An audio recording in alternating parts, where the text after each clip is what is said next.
Veuillez entrer votre destination. Alsace, France. Itinéraire sans autoroute, confirmez votre choix. Tournez à droite. Tournez à droite. Tournez à gauche. Recalcul de l'itinéraire en cours. Veuillez faire demi-tour. Vous sortez de l'itinéraire programmé.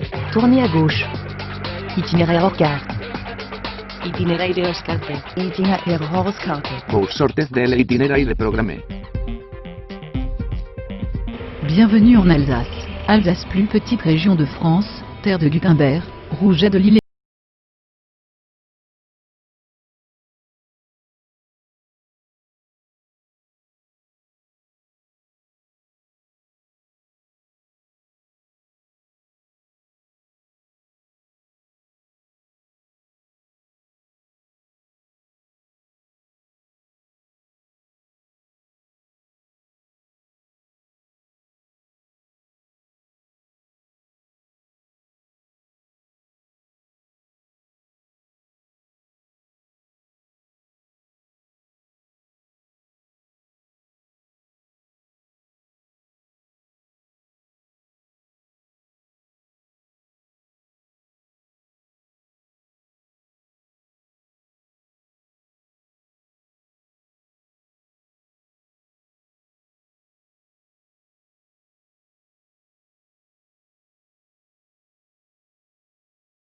Prendre, hein, vers là.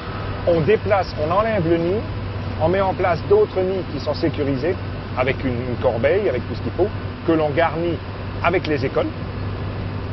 C'est aussi une façon pour le grand public d'acquérir à nouveau des connaissances de base sur l'espèce et de se réapproprier l'oiseau. Voilà, stop. C'est bon.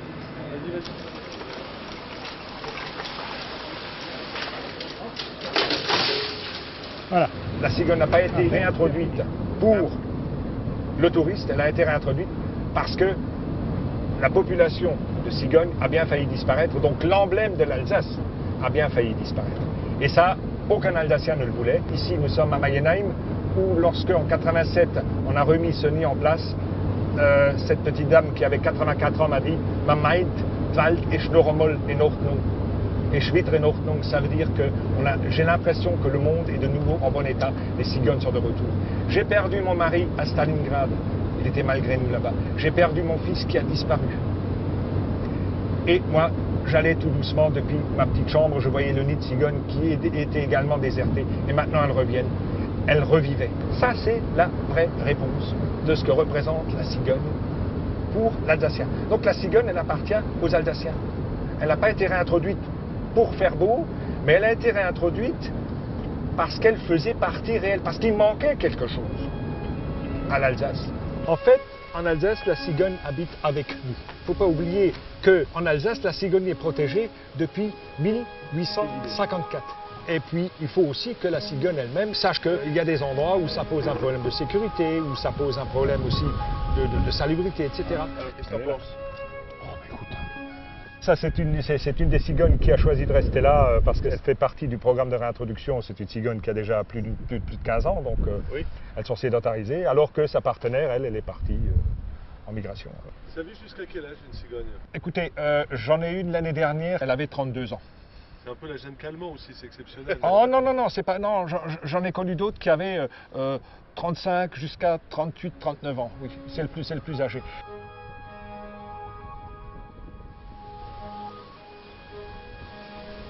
On arrive au centre de réintroduction d'Ensisheim. Ce sont des dispositifs qui sont amenés à disparaître dans très peu de temps. L'objectif, c'était la réintroduction.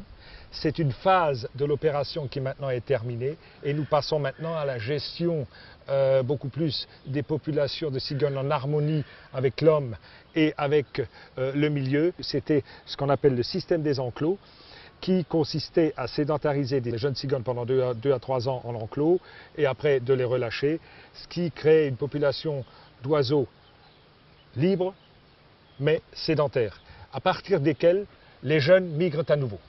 Allô Jean-Sébastien, alors, on va y aller? On va en prendre une? Oui, très bien, ouais. Ouais, elle est bonne. Il s'agit d'une des cigognes qui vont être relâchées dans le cadre de la phase finale du processus de réintroduction. Bon.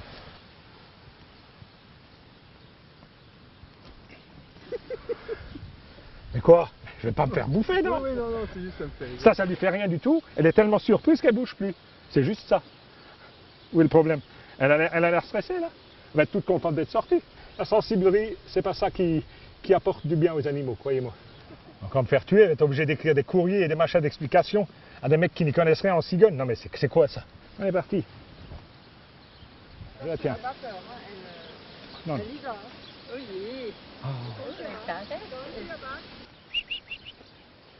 Ah, elle n'a pas peur, hein? Ah, on y va. Ouais, elle a lâché. Qu'est-ce que vous ressentez quand vous vous apprêtez à relâcher une cigogne alors? Ça va faire partie des dernières que je vais faire comme ça. Ça me fait plaisir de les lâcher parce que on n'est pas des monteurs de cigognes. Elles sont bien dehors. Alors, Je sens une certaine émotion quand même. Quand vous chaque avez fois ce que je le fais, c'est vrai que ça me fait quelque chose. Allez. Voilà.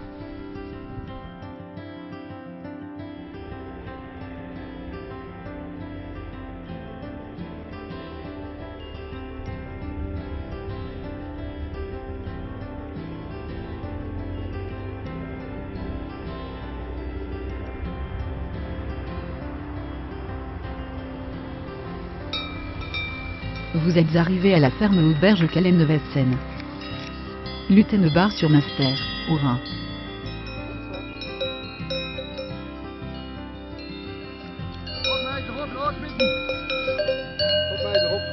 Et c'est des vaches qui comprennent l'alsacien? Bien sûr, je pense qu'elles ne comprennent que l'alsacien.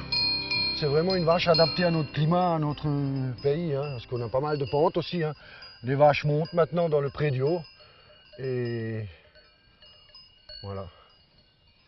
Avec une vue extraordinaire. Hein. Je me sens particulièrement heureux de vivre ici. On peut que être heureux quand on est comme ça, en pleine nature et en montagne. Voilà, on voit qu'il y a la civilisation, elle est là-bas, mais là, ça va encore.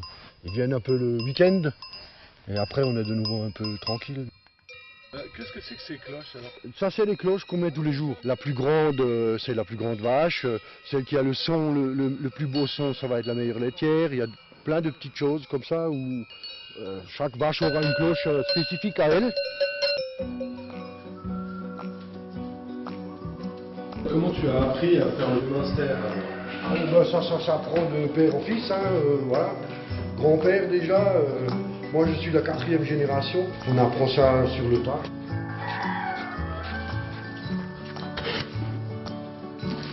Voilà, j'ai dû tomber dans le chaudron quand j'étais petit, je pense. Je n'ai pas fait d'école spéciale.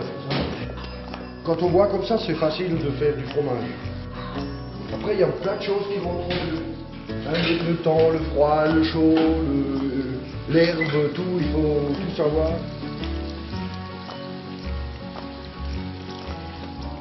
Là maintenant je vais saler les Munster. Donc ça c'est un Munster qui a un jour.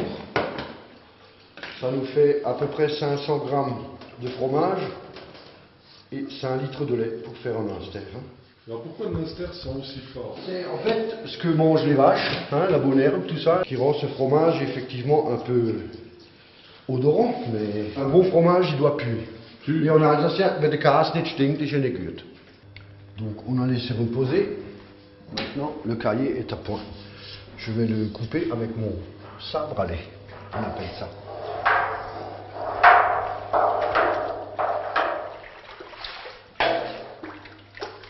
Ça sert à quoi cette étape? Ça c'est le décaillage, on appelle ça le décaillage. Donc, le fromage là va aller au fond et le petit lait va monter en surface. Ensuite on va enlever le petit lait.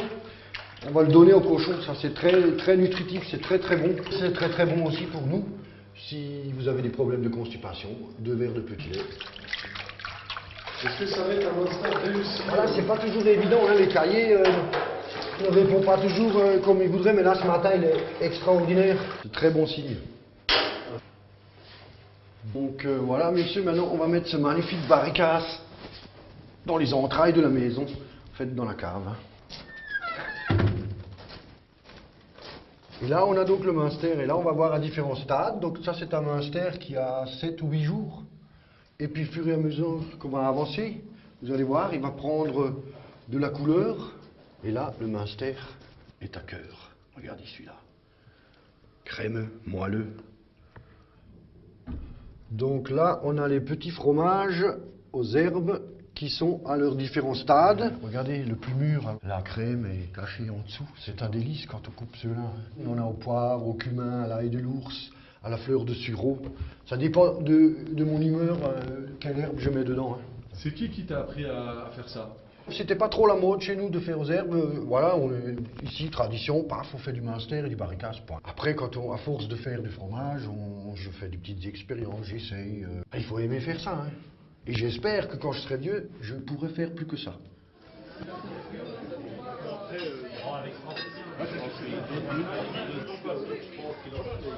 Een guur die rooi, ik heb braggeli. Ja, maar geen afval. Ga je me afvangen? Hopla. Ah, Michel! Salut les voisins. Salut, comment ça va? Ça va, ça va. Salut, Oh, ben, il nous ramène bien de belles petites choses, dis Ouais, donc. Salut Michel. Tu vas bien? Ouais, je vais bien. Ouais. Écoute, on était de passage, on descendait au potager. Alors Extraordinaire. je me suis dit, tiens, en s'arrêtant, on va ramener des petites friandises à Guy et à Marielle. Puisque tu viens chez moi, on va faire un petit troc. Moi, je te donne un Münster pour ça. bah, Et tu écoute, ah, ça c'est gentil. moelleux à cœur, Ouais. tendre. Ah ben on le sent, hein. Ah oui.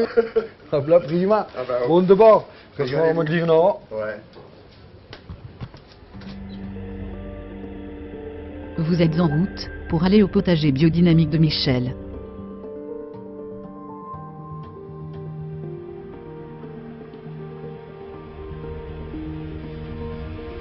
Vous êtes arrivé à destination. Kom jetzt, es läuft um Ramon herum.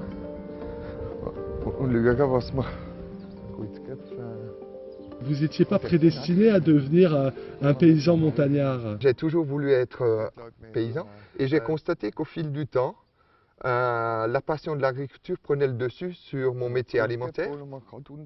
Et la vie m'a dit, maintenant tu as le choix. Si tu dis non, le rêve passera de l'autre côté et peut-être avec les années et les cheveux blancs, ça sera des regrets. Et moi j'ai dit oui. Ce métier, pour moi, reste sûrement le métier le plus humain que la planète puisse connaître, car on est voué à la nature, il faut la comprendre, il faut la respecter. Vous avez une autre activité, Michel, en dehors du jardin bio-dynamique? Ah oui, moi mon activité se résout au monde paysan, et donc j'ai cette immense chance d'avoir une ferme auberge, et sur laquelle je m'éclate beaucoup. En dehors de la cuisine, j'ai une autre passion qui est la poule d'Alsace. Donc ce qu'on va faire maintenant, je vais vous emmener dans mon petit coin de paradis et on ira rejoindre cette fameuse poule d'Alsace. Vous êtes arrivé à destination. Ferme Auberge du Sondernard, Ried, au Rhin.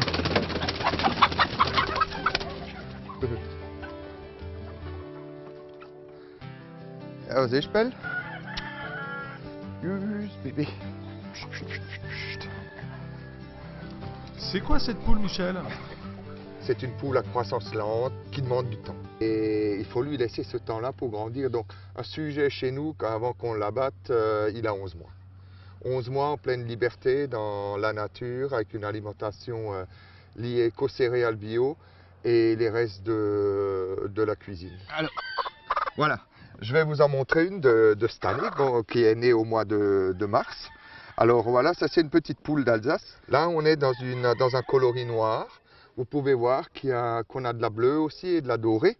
Et ce plumage noir, vert, brillant comme ça, au printemps, quand les premiers rayons de soleil lui retapent sur le plumage, c'est très très beau. Viens là, viens bébé, viens. Voilà. Allez, allez, hop, assis, assis, assis.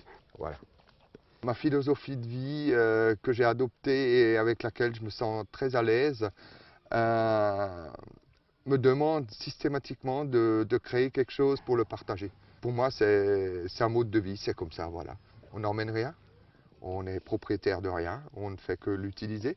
Donc, si on l'utilise, créons ce que je dis toujours, créons l'avenir de ceux qui vont nous suivre, quoi.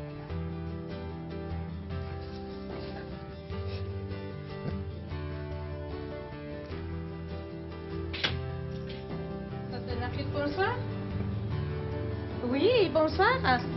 Yves, comment ça va? Salut les filles, comment ça va? Ça va. Ce qu'on va vous présenter ce soir, c'est exactement un essai qu'on a fait à le Coq d'Alsace, au Riesling, puis aux branches de sapin, accompagné de nouilles, beignets au fromage, carottes et des raisins au beurre. Donc tout ça, on va vous le faire découvrir. Et c'est Saï qui manage tout ça. En fait, il n'y a que les femmes qui bossent ici. Hein. Ça n'a pas changé et j'espère que ça ne changera pas dans encore bien longtemps. Donc l'idée, c'est toujours de se dire que quand on crée quelque chose, qu'on élève, il faut savoir le personnaliser. Il faut qu'il ressemble à l'identité des gens qui y travaillent pour rappeler la région, le secteur.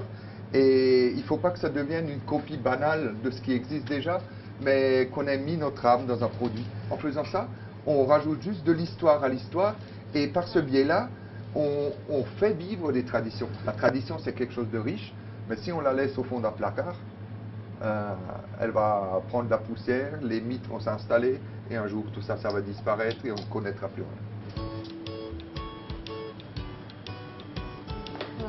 Voilà, super. On est dans les saveurs d'automne, couleur orange, feuilles vertes du chou, notre petit coq au milieu. Et ce qui va donner toute la saveur à l'ensemble de ce plat, c'est justement cette sauce aux branches de sapin. On va passer aux choses sérieuses, Marion. Écoute, ça va super. Parfait. Allez, une autre. Hein?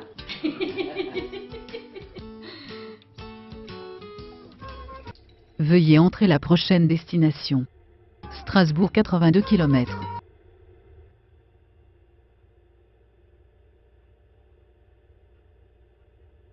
Temps de route estimé à 52 minutes.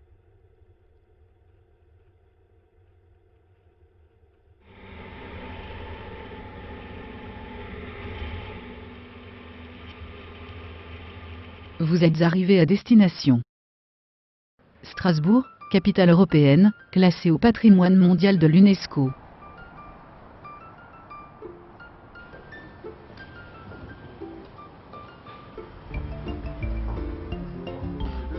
Bonjour.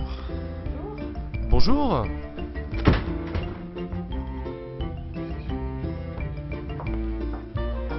Dites-moi, c'est possible de voir des vieux costumes alsaciens? Vous en avez? Ici, on a des robes anciennes du pays de Hanau. Et c'est la région où on a porté le plus longtemps le costume alsacien. Donc là, on peut voir une robe ancienne qui doit dater du dernier tiers du 19e siècle.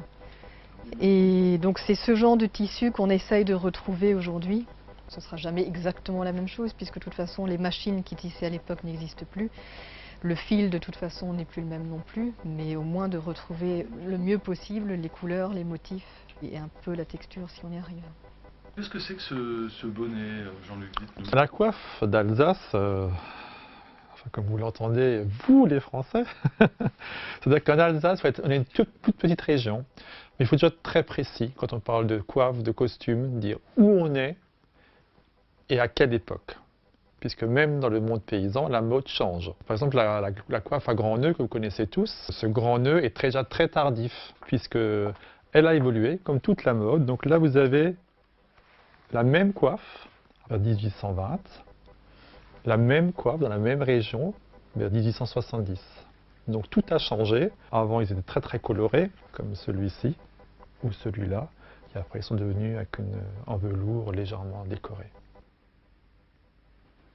Quand je vois mes danseuses qui portent des choses refaites, très belles, elles sont de toute façon déjà jolies comme ça. Avec le costume, elles sont encore plus belles. Donc ça vaut vraiment le coup de ressortir des choses que les gens ont oubliées, de leur faire découvrir que ça existait aussi. Tout ça est très, très, très important pour nous. Bonjour. Bonjour monsieur. Ah bah voilà, c'est tout pile ce qu'il me faut. C'est vrai? Oui, en fait j'ai une urgence, je joue un spectacle à la Chocotterie là ce soir. Ah, la Chocotterie, d'accord. Et alors j'ai ce gilet, ce type de gilet, et oui. ce type de chapeau. Il vous faudra en location? En location. Voilà. En location, ouais. D'accord, ok. On va se mettre ici. On va voir s'il va. Ouais. Hop. Et là c'est bien. Ils sont souvent courts parce que à l'époque la mode était aux pantalons qui montaient très haut. On fait comme ça. Et vous faites un chapeau aussi? Oui, okay. Oui. Qu'est-ce que ça fait d'être dans un costume alsacien? Est-ce qu'on se sent plus alsacien que les Alsaciens? Mais oui, ça fait plaisir, c'est chaleureux, c'est... Ouais, c'est plaisant. Bah, c'est un truc que j'ai connu parce que j'ai grandi ici, donc... je sais pas, j'ai l'impression que ça correspond assez à l'esprit local. Ça me semble très bien, ça. Je joue actuellement avec une partenaire à un spectacle qui s'appelle Ciel, mon mari est muté en Alsace. Et c'est une sorte de conférence illustrée sur l'Alsace. Voilà, ça donne une petite, par petites touches, je pense, une idée assez juste de la région, quoi, et puis de ses habitants. A priori, un peu fermé, un peu distant, et puis petit à petit, ça se dégèle, et après, c'est très chaleureux, voilà. Alors, où est-ce qu'on peut voir ce spectacle? Eh bien, à la Choucroterie. Bah oui, venez. Vous aurez une bonne idée comme ça de ce que c'est que l'Alsace. Vous allez découvrir un lieu qui est très typique.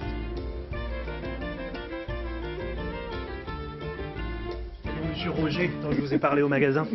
Salut. Monsieur Roger, ça fait un peu Madame Claude, il y a un client pour le troisième. On est où ici, Monsieur Roger?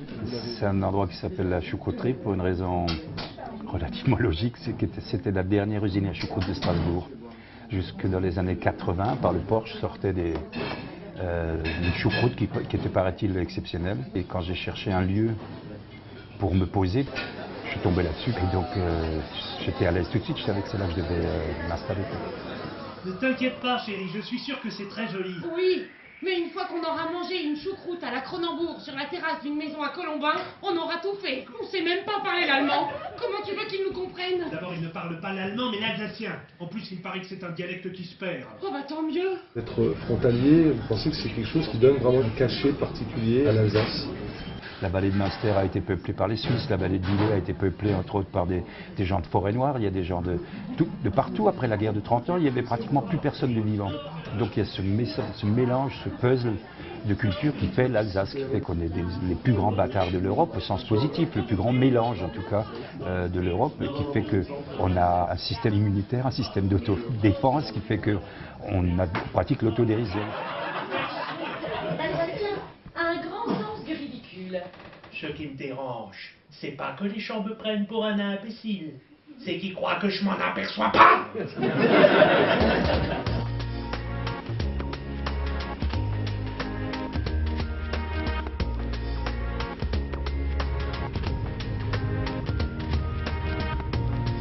Brasserie, Matten, village de Matzenheim. Vous êtes arrivé à destination. Prière de faire attention à la dégustation. Bonjour, bienvenue chez Matten. Entrez. Vous tombez bien, on est en plein brassage. Voilà, on a lancé ça il y a 1 heure, l'empâtage. Et en plus, on a la chance, on a Lolo, notre pote brasseur, qui est venu nous filer un coup de main. Donc en fait, ça c'est la partie brassage. Donc, fabrication de la bière avant les fermentations. On a le moulin à malt, l'eau chaude qui est préparée là-bas. Là, c'est le filtre qui va enlever les drèches, donc le malt du mou. C'est comme ton filtre à café, si tu veux. Et la cuve de brassage proprement dite, où voilà, ça mouline là-dedans. Et ça, c'est la cuve d'empâtage, la cuve principale. C'est pas encore de la bière, hein. Pour l'instant, c'est juste un jus sucré. Une fois que la bière est faite, donc ça va être ce soir, on va la passer en fermentation. Donc là, on va passer dans la partie fermentation. Tu vois là, elle commence déjà à fermenter. Alors les bras cassés. T'as une clé pour serrer ou c'est bon? Non, tu sais avec la main. Si ça me pète à la gueule. Mais non, ça a fait clac. Ouais. Allez. Pour 1000 litres de bière, on va utiliser entre 250 kilos de malt. Pour des toutes petites bières, jusqu'à 500 kilos de malt. Pour 1000 litres. Hein, pour notre Red Fox qui est à 7,7 degrés. Plus il y a du malt, plus les levures ont à bouffer. Donc plus elles vont produire de l'alcool, du gaz carbonique, des goûts, etc. Donc on a une quinzaine de différents maltes. Nous on utilise entre 2 et 4 variétés si tu veux.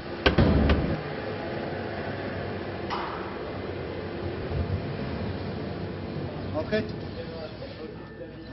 Bonjour. C'est un peu comme la boulangerie ici, on vient pas tous les matins, mais... Non, une fois de temps en temps, quand la cave est vide, donc on ramène les vieilles et on fait des plats. Il vous fallait des sous-bocs? Non. Qu'est-ce que vous trouvez ici particulier à la bière? Ce que j'aime, c'est déjà l'accueil. On voit le produit qu'on achète en fait. Hein. Il y a l'odeur, il y a il y a tout ce qu'il faut avec, quoi. Merci d'être passé, puis bonne dégustation. Je vous remercie. À très bientôt. À bientôt. Merci. Au revoir. Bon les gars, il est midi, l'apéro. On y va. Allez les filles. Allez, santé. À la vôtre. Moi je suis polonais d'origine. J'ai eu ma nationalité il y a 3 mois. Ça fait 25 ans que j'habite en France. Et ma femme est alsacienne. J'ai fait mes études en France. D'abord la physique, après l'informatique. Après j'ai créé une boîte avec Anne, ma femme. Et au bout de 15 ans, on avait la quarantaine, on avait marre de l'informatique, on a basculé. On a voulu vraiment changer de style de vie. Donc j'avais le choix soit de faire un divorce et de changer complètement de vie, mais vu que j'aime bien ma femme, on a changé de métier. C'est l'amour fou entre vous, ce que je vois. Avec ma femme, on a vécu 21 ans d'une vie merveilleuse. Et après, on s'est rencontrés. Elle est vraiment belle. Elle est belle couleur, belle mousse. Ouais. Ça descend bien, non, elle est nickel. Elle est bien parfumée, bien. En fait, le plus difficile dans le brassage, c'est de dire j'aime bien cette bière parce que, et puis il faut mettre les noms dessus. Et donc, pourquoi il y a ce goût-là et pourquoi il n'y a pas ce goût-là qui n'est pas. Et ça, en fait, c'est tout simplement des centaines d'essais. Bon bah, ok.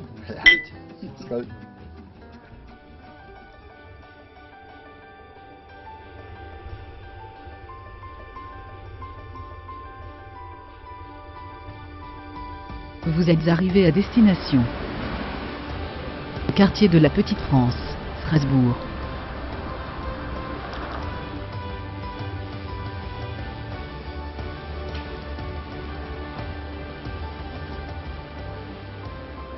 Salut Fred. Alors, bonjour, comment ça va ce matin? Alors, qu'est-ce que tu m'emmènes de beau? Des dorades. Alors, dorade, ouais, bon bah c'est de la belle rose. Ah, ça va, c'est pas trop mal là, tu vois. C'est rouge, l'œil il est bien vif. Bon écoute, c'est pas mal. Tout ça va rentrer chez nous avec la glace.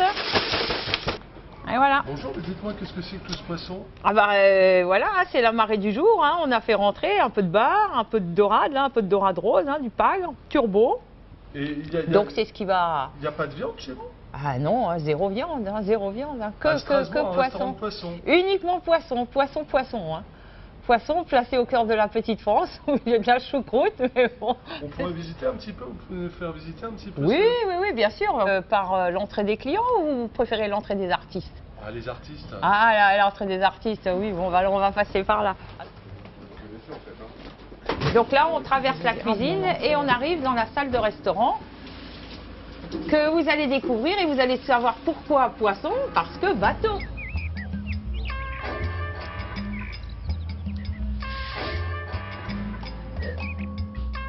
Nous voilà dans une cabine de bateau, là vous avez l'explication de pourquoi un restaurant de poissons.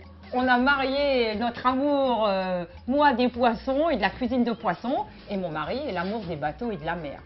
Cette Cambus, c'est quand même bien étrange comme restaurant en plein cœur de la petite France. Et d'abord, qu'est-ce que c'est que la Cambus? La Cambus, c'est sur les bateaux de guerre, c'est l'endroit où on stocke les vivres normalement. C'est l'endroit qui réchauffe les cœurs des marins, où on sait qu'il y a à manger du rhum et du tabac. Et puis de fil en aiguille, on s'est dit, bah écoute, tu sais ce qu'on va faire du poisson, parce que c'est le bateau, c'est la mer, voilà, c'est la mer à Strasbourg. Oh. Ah, pardon. Moi, je fais des feuilles de banane. Feuilles de banane? Ouais. Allez, c'est par là. Ah, bonjour. Bon, ciao. Voilà. Feuilles banane? Oui. Ouais. Oui. Oui, mais bon, parce que la dernière fois, ma fille, elle est venue acheter, j'avais 2 paquets, c'était tout pourri. Hein. Ah oui, hein. Et là, qu'est-ce que vous avez ici? Ah, c'est le basilic thaï, hein. Vous voyez, tout ça, ça vient directement de Thaïlande. Hein. Quand je viens ici, je retrouve un peu ma mère, les odeurs, les produits, les herbes, je les entends parler en vietnamien. Pour moi, j'ai un petit côté nostalgie, hein, toujours. Vous voyez, là, c'est ça, c'est ce que j'adore ici aussi. Mais alors, c'est vrai que souvent, il y a des choses, ma mère, à ce niveau-là, elle me manque. Parce qu'il y a des trucs, après, je ne sais pas ce que c'est. Et malheureusement, elle n'est plus là pour m'expliquer, me montrer. C'est vrai qu'il y a une perte qui se fait hein, petit à petit. C'est comme ça qu'on perd petit à petit ses origines. Hein. Moi déjà, je connais pas mal, mais ma fille par exemple, elle, ça va être carrément la moitié du rayon hein, déjà. On en est déjà là. Donc alors mes petits-enfants, je sais pas. Hein.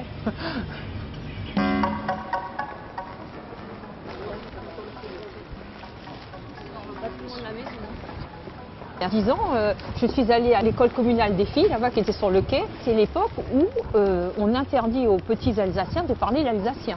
Ben, je peux vous dire que c'était pas triste dans la classe, hein, parce que ici, toutes les filles du quartier, tous les gamins parlaient alsacien et parlaient pratiquement pas le français. Hein. Bon, aujourd'hui, hein, c'est un peu révolu. Hein. Aujourd'hui, on revendique les identités, et les parents aimeraient bien que les gamins reparlent alsacien et tout ça, mais à cette époque-là, quand on arrive dans ce quartier, pour s'intégrer, c'est pas facile. Hein.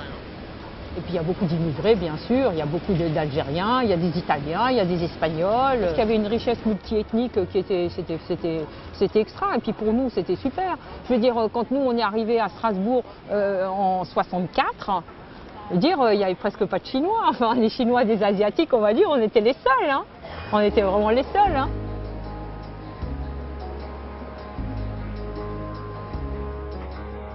Veuillez entrer la destination. Destination inconnue. Destination inconnue. Vous êtes arrivé à destination. Atelier Daniel de Poutot. Rue du Port du Rhin. Zone industrielle de Strasbourg. Bienvenue dans la 4e dimension.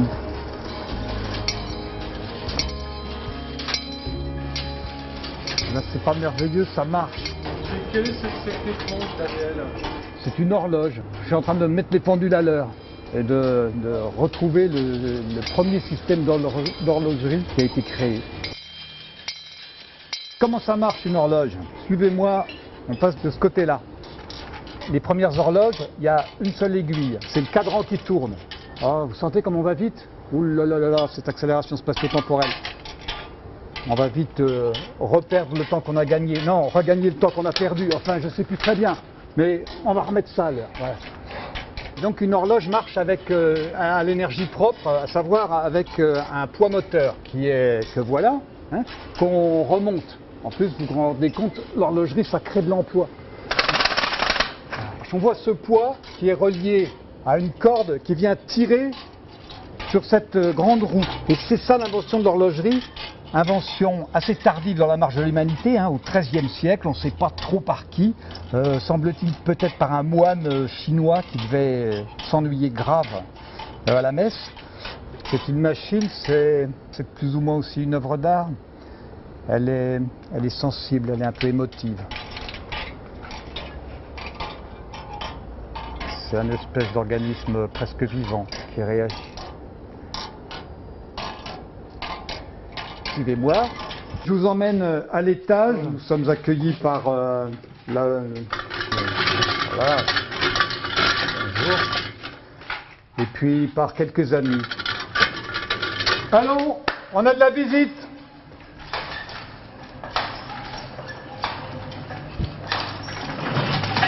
Bienvenue, welcome on board. Donc j'essaye de faire des automates. Vous voyez qu'ils s'actionnent tout seuls.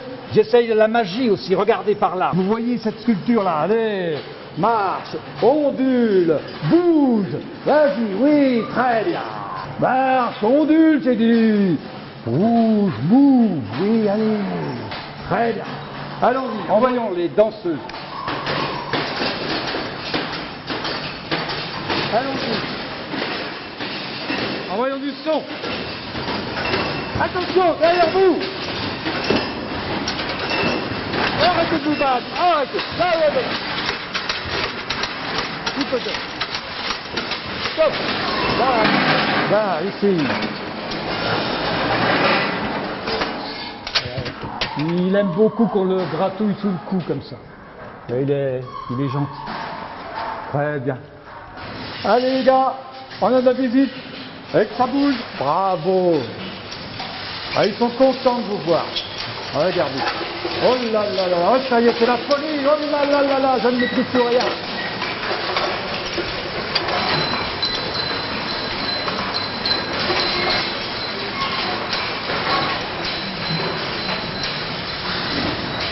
Problème de voisinage, toujours. Qui dit voisin dit problème de voisinage.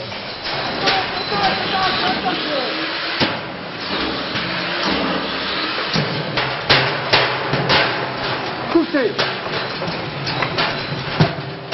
Pas trop dur à maîtriser?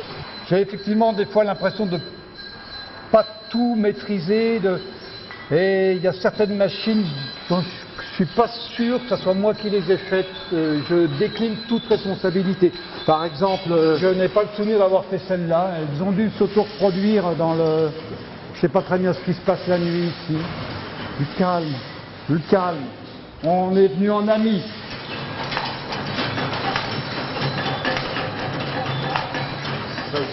Ouh, le silence aussi est signé de Poutot. Appréciez-le.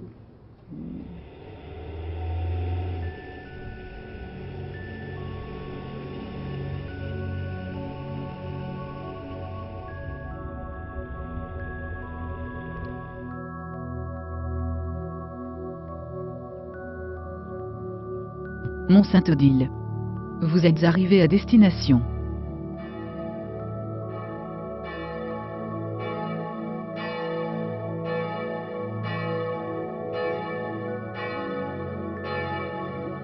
Monastère créé en l'an 700. Sainte-Odile, patronne des Alsaciens.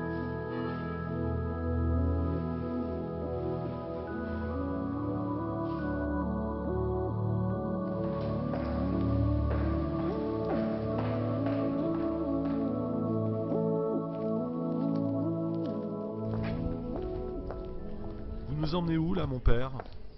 Ici même, c'est la chapelle des anges et qui représente d'une part le cœur des anges sur des mosaïques qui datent de l'après-guerre, l'intervention des anges au moment de la naissance de Jésus, de l'ascension. Mais alors cette fresque est splendide, elle nous révèle tout un pan de l'histoire. Vous avez le dragon qui est symbolisé, qui symbolise le nazisme.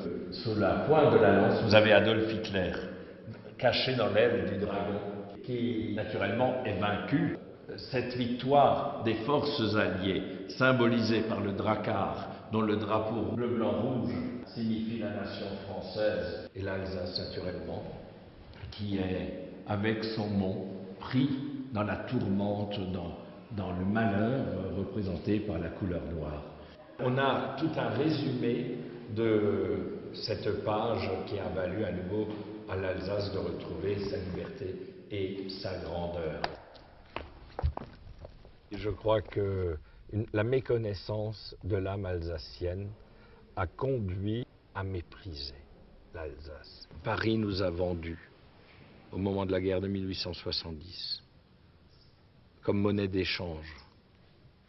Et lorsque nous avons été occupés par l'armée allemande et que les malgré nous ont été obligés de porter l'uniforme de l'étranger, de se battre, on continue d'ailleurs de nous piétiner. Alors il y a des déclarations d'intention, on vient se prosterner devant des monuments aux morts, mais qu'on dise les choses clairement. Et alors il ne faut pas oublier, l'Alsace est le territoire, le seul territoire français où il y a un camp de concentration. Et quand un lieu de mort, fabriqué par la barbarie des hommes, a entraîné tant de pleurs, eh bien on ne peut pas souscrire à ce que certains veulent faire de l'être humain.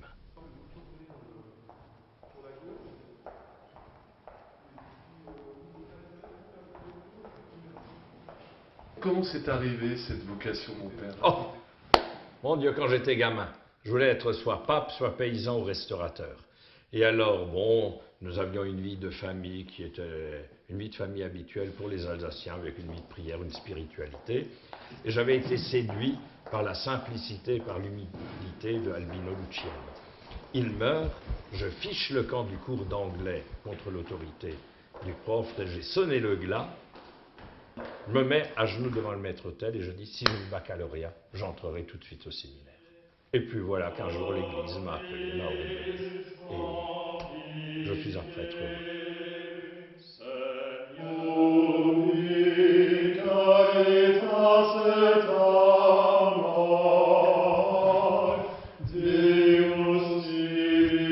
La responsabilité du parrain est d'aider les parents dans l'éducation chrétienne de l'enfant. Acceptez-vous cette responsabilité du parrain? Le baptême, c'est le début. De là, Thomas, Il m'a bien retenu. Heureusement que j'avais quand même le salaire, parce que sinon j'aurais complètement perdu le temps. Hein? Le début de la vie éternelle. Ah oui, c'est tellement évident. Thomas, tu reviendras au Mont-Saint-Odile pour qu'on se fasse du catéchisme. Alléluia. Amen. Chantez au Seigneur un chant nouveau. Chantez-le terre entière. Alléluia.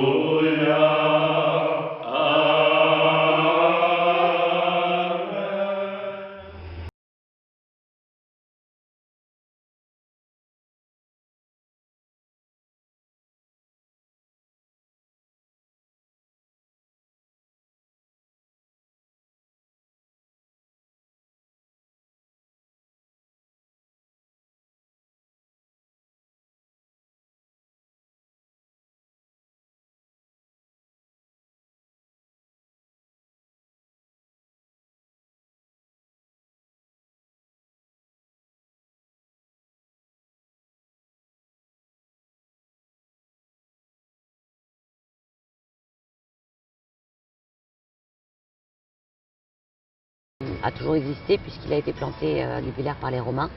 Simplement à l'époque il y avait de la vigne absolument tout autour, comme au Portugal, dans le Douro. Tout ce territoire appartenait à des moines qui s'appelaient les princes abbés. Ils avaient une abbaye dans un village tout à fait au fond de la vallée. Ils ont été au Moyen-Âge, vers le XVe siècle, les tout premiers à commercialiser le vin de Guebwiller, donc à l'envoyer en Suisse, en Autriche, etc.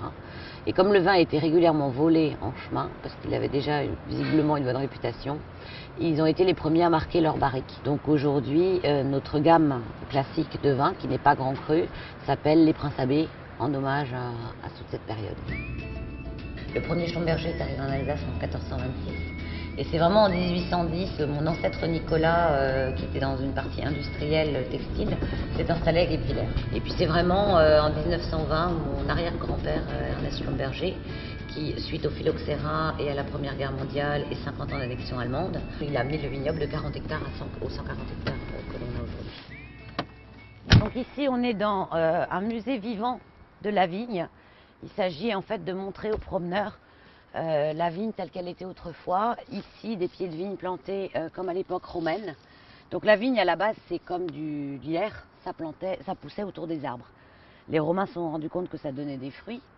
Et donc, ils ont repris cette plante, ils l'ont ficelée à un piquet en bois. Et la vigne grandit comme ça autour de ce piquet en bois. C'est quand même une initiative un peu particulière. Pourquoi est-ce que votre père a tenu à faire ce petit musée du vin? On est vraiment dans un métier très traditionnel, surtout des domaines comme les nôtres qui ont une vraie histoire, qui travaillent cette vigne de cette façon. On a tout ce passé qui nous colle à la peau et qui fait qu'on est là aujourd'hui. Donc c'était important de laisser une trace pour les générations futures.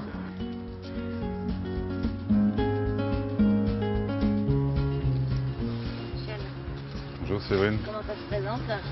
Bah, on va le goûter. Hein. Alors, la question toute simple, je me fais plaisir ou pas? Je peux vous dire que je me fais très plaisir, moi. Là. On a vraiment quelque chose. On a une belle acidité dans la peau aussi, qui reste.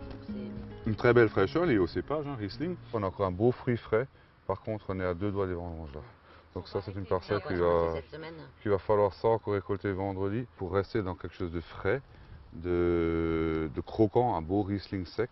Là, c'est mûr, c'est très mûr, c'est magnifique. J'ai l'impression de voir un peu un papa avant un accouchement. Ben, c'est un peu notre bébé, hein. Vous avez tout à fait raison. Quand une plante est jeune, elle réagit comme un enfant. Hein. La vigne, c'est pareil. Elle est arrivée à un certain âge, elle sera régulée, elle sera constante. Et ça, c'est pour ça qu'on essaie de conserver au maximum les vieilles vignes, puisque c'est quand même ces vignes-là qui font les grands vins. Non, mais si vous imaginez, si des gens ils vous ont dit que...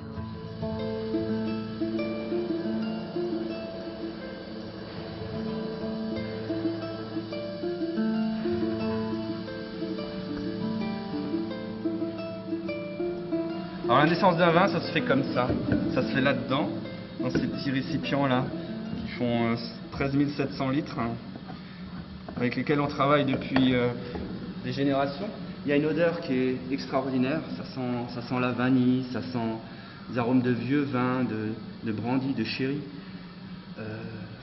Je vais rentrer dedans, puis vous allez voir. Vous me suivez? Voilà. Donc là, vous êtes dans un foudre qui a... Celui-ci, il a 150 ans. Dans ce foudre, en fait, on a la chance de pouvoir faire du vin, un petit peu comme on est dans le ventre d'une maman.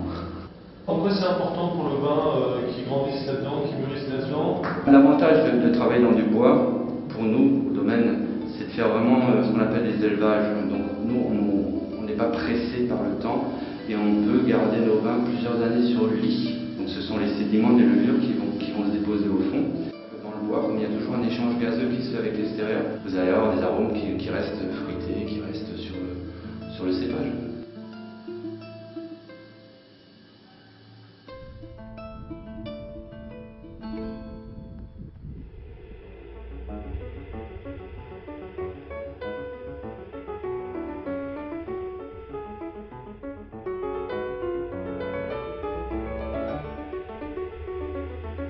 Vous êtes arrivé à destination.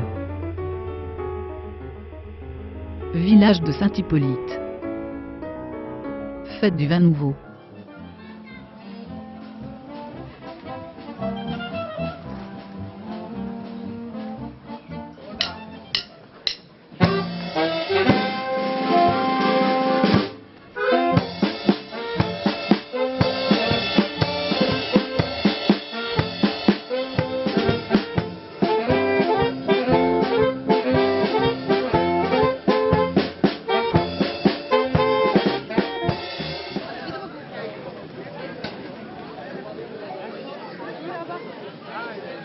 Messieurs, s'il vous plaît. Quel est cet orchestre? Alors notre orchestre, notre ensemble, c'est un ensemble de cuivre. Et on fait un petit peu donc le style vraiment alsacien, un petit peu outre-Rhin, qui est juste la forêt noire qu'on voit juste en face de chez nous. C'est un groupe folklorique à la base, existe depuis un petit peu plus de 60 ans. Et on anime donc différentes fêtes dans les villages, comme aujourd'hui par exemple la fête du vin. C'est trop beau quand même. Pays de mes ancêtres. Mon grand-père est alsacien. Je m'appelle Albert, j'habite là derrière, dans la vallée de ma frère. Je m'appelle Albert, j'habite là derrière, dans la vallée de ma frère.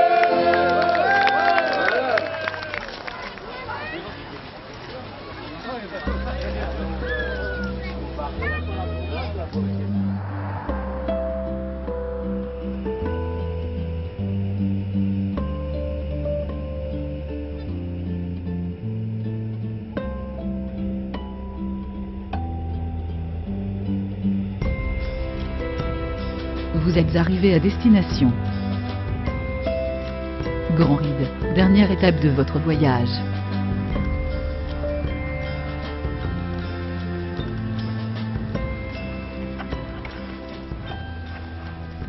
Attention, zone inondable. Qu'est-ce que c'est que cette drôle d'embarcation? Est-ce qu'on peut monter avec vous à bord? Oui, bien sûr, allez-y.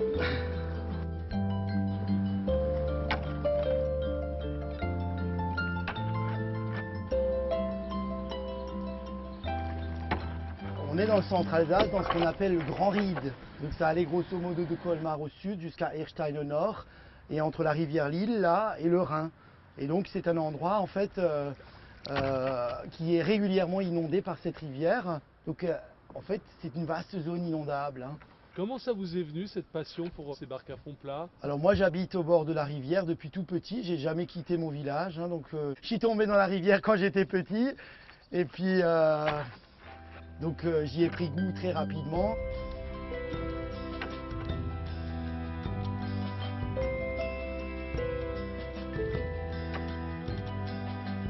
De temps en temps, sur cette rivière, on peut croiser des rats musqués, hein, ce qu'on appelle en alsacien la Pilsamrat.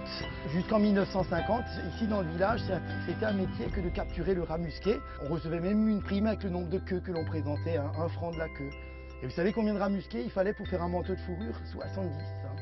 Alors ça, c'est taille standard. Si vous étiez plus corpulent, il en fallait plus. Hein. Il y a un ragondin encore à droite là-bas. Vous voyez le ragondin à droite là? C'est bon la viande de ragondin? Ouais, c'est pas mal. Dans certains restaurants, on retrouve ça sous l'appellation lièvre des marais ou civet des marais. Hein. En Alsace, avec des spätzle, un bon Riesling, ça passera comme du beurre. Hein.